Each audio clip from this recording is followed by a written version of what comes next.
Good morning dear student. तो आज हमारा लेक्चर्स है मार्कov डिसीजन प्रोसेस। तो हम लोग पहले सीख चुके हैं, लेकिन मार्कov डिसीजन प्रोसेस जो है एक बेलमैन इक्वेशन का यूज़ करती है। तो आज हम देखते हैं कि बेलमैन इक्वेशन क्या है और किस तरह से मार्कov डिसीजन प्रोसेस इस बेलमैन इक्वेशंस का यूज़ करती है। ठीक है, तो स्टार्ट।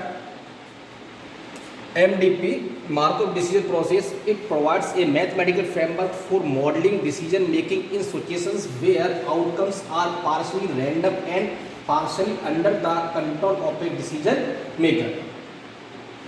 Markov decision process एक मैथमेटिकल फ्रेमवर्क है जो करंट सिचुएशन में एक एजेंट को एक स्टेट से दूसरे स्टेट पर किस तरह से मूव करना है, इसके लिए वो बेलमैन इक्वेशंस का यूज़ करती है। और बेलमैन इक्वेशंस की बेस पर प्रोबेबिलिटी काउंट करते हैं, और प्रोबेबिलिटी काउंट करने के बाद जिसकी प्रोबेबिलिटी हाई होती है हम लोग उस स्टेट पर मूव करते हैं। ठीक है डियर स्टूडेंट, तो देखते हैं। तो ये हो गया हमारा MDP। तो प्रीवियस लेक्चर जो मेरा था वो ओनली MDP पे था, जिसको हम लोग पूरी तरह से समझ चुके हैं। आज हम बात करेंगे बेलमैन इक्वेशन की। तो बेलमैन इक्वेशन क्या है? It is a necessary condition for optimal association with the mathematical optimization method known as dynamic programming. इसका मतलब क्या है कि बेलमैन इक्वेशन जो है वो हमारी वो किसने दी थी? बेलमैन इक्वेशन हमारी दी थी रिचर्ड्स बेलमैन ने। ठीक है, तो बेलमैन इक्वेशन को इन्होंने दिया था, रिचर्ड्स बेलमैन ने दिया था, जिनको हम लोग किसके नाम से जानते हैं? जिसको हम लोग फादर ऑफ डायनेमिक प्रोग्राम के नाम से भी जानते हैं।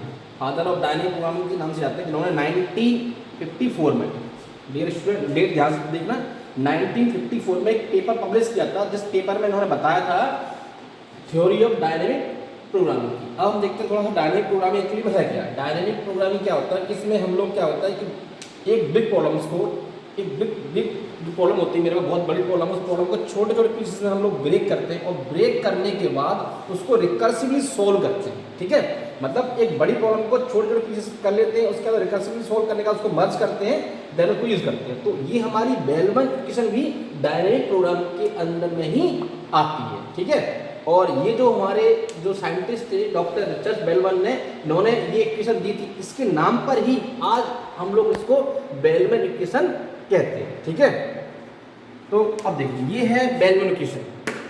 ठीक है, इसमें एक बार पढ़ लेते हैं क्या लिखा है। तो bellman equations right value of decision problem for a given state in terms of immediate reward from the action taken इन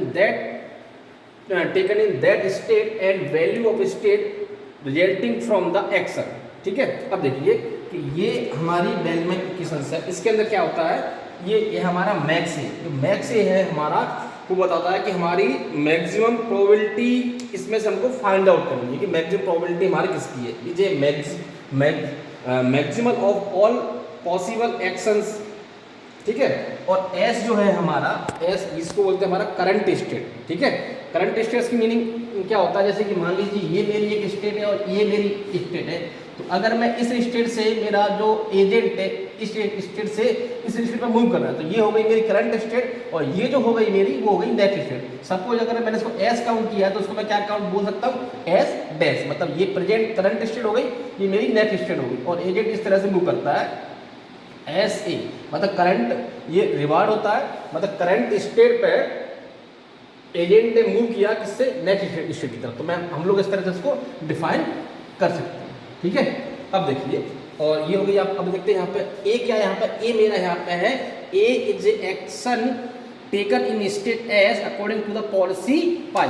मतलब ए मेरा एक एजेंट है जो स्टेट एस पर एक्शन लेता है इस पॉलिसी के अकॉर्डिंग। जो पॉलिसी है उस पॉलिसी के अंदर एक स्टेट से नेक्स्ट स्टेट पर वो मूव करता है। एस डेट क्या है मेरी? एस डैश है मेरी रिजल्टिंग स्टेट। इसका मतलब क्या? जिस स्टेट पर उसको फाइनली पहुंचना होता है that is a resulting state. और आर एस ए ये क्या है? Is a immediate reward due to action A in S. मतलब ये जो है एक स्टेट इमीडिएटली रिवार्ड लेता है, मतलब इमीडिएटली स्टेट ए पर एक्शन लेता है नेक्स्ट स्टेट के लिए। और ये है मेरा गामा, इसको हम लोग क्या बोलते हैं? Discount value. मतलब एक स्टेट से दूसरे स्टेट जाने के लिए इसकी वैल्यू को हम चेंज करते रहते हैं। ठीक है, इससे हम लोग एक स्टेट से दूसरे स्टेट पे इजीली मूव कर सकते हैं। तो डियर स्टूडेंट अब देखते हैं Bellman equations can be solve by backward introductions to find optimal policy and comma travelling salesman problem. मतलब बेलमैन इक्वेशन को हम लोग इन दो टेक्निक से भी सॉल्व कर सकते हैं, लेकिन बेलमैन इक्वेशन जो है but except solution in feasible only for finite markup decision process with small number of state. लेकिन मार्कअप डिसीजन के स्मॉल नंबर ऑफ स्टेट्स के लिए ये सबसे बेस्ट है। ठीक है, कौन है हमारी बेलमैन इक्वेशन। बेलमैन इक्वेशन हमारी मार्कअप डिसीजन प्रोसेस के लिए बेस्ट है। और भी बहुत सारी तरीके हैं जिनमें हम लोग उसको यूज करते हैं। ठीक है, तो अब एक छोटा सा हम लोग एग्जांपल देखते हैं कि किस तरह से हमारी बेलमैन इक्वेशन काम करती है। तो देखिए डियर स्टूडेंट, ये है मेरे पास चार्ट है। मान लीजिए ये मेरा एजेंट है, और ये मेरा फाइनल डेस्टिनेशन जहाँ पे इसको पहुँचना है। ठीक है, तो मैंने लिया है एजेंट मेरा राजू है, और फाइनली इसको पहुँचना कहाँ है, रानी के पास पहुँचना है। तो राजू और रानी, और ये जो है ये फादर ऑफ रानी, मतलब ये पेनल्टी है। पेनल्टी को मैंने यहाँ माइनस से शो किया हुआ है, और जो डेस्टिनेशन है उसको +1 से शो किया हुआ है। ठीक है, तो राजू को फाइनल का पहुंचना रानी के पास, और यहाँ पे वो नहीं जाएगा क्योंकि ये पेनल्टी है। ठीक है, जो रानी के फादर है जस्ट लाइक ये पेनल्टी, ये जो मूंछों वाले हैं वो रानी के फादर है, तो ये हो गई पेनल्टी। यहाँ पे उसको नहीं जाना है। ठीक है, उसको यहाँ पर जाना है। अब देखिए यहाँ पे जाने के लिए उसके पास बहुत सारे पाथ हैं। वो ऐसे भी मूव कर सकता है, ऐसे भी जा सकता है, ऐसे भी जा सकता है। अब हमको क्या फाइंड आउट करना है कि हम लोग किस पास से हम लोगों को ट्रेवल करना है। देखिए, तो हमने क्या, अगर मेरा एजेंट यहाँ पे है, इस लोकेशन पर मेरा करंट स्टेट उसकी ये लोकेशन है, तो वो मूव किस तरह से करेगा। जैसे कि ये प्रोबेबिलिटी है 90% प्रोबेबिलिटी, और ये प्रोबेबिलिटी है 40%, तो स्वाभाविक है कि वो 90% प्रोबेबिलिटी मतलब ऐसे मूव करेगा। ठीक, अब मान लीजिए मेरा राजू जो मेरा एजेंट है वो यहाँ नहीं होगा। अगर मेरा यहाँ पे होता, तो अगर यहाँ होता तो उसके पास दो पाथ है, वो इधर से भी जा सकता था और वो इधर से भी जा सकता था। अब वो यहाँ पे खड़ा होकर ये चेक करेगा इसी स्टेट है कि उसकी लेफ्ट में और राइट में दोनों तरफ है, तो अगर इधर प्रोबेबिलिटी कम है, इधर प्रोबेबिलिटी ज़्यादा है, इसकी प्रोबेबिलिटी ज़्यादा है, तो वो इस वाले पाथ से ट्रेवल करेगा।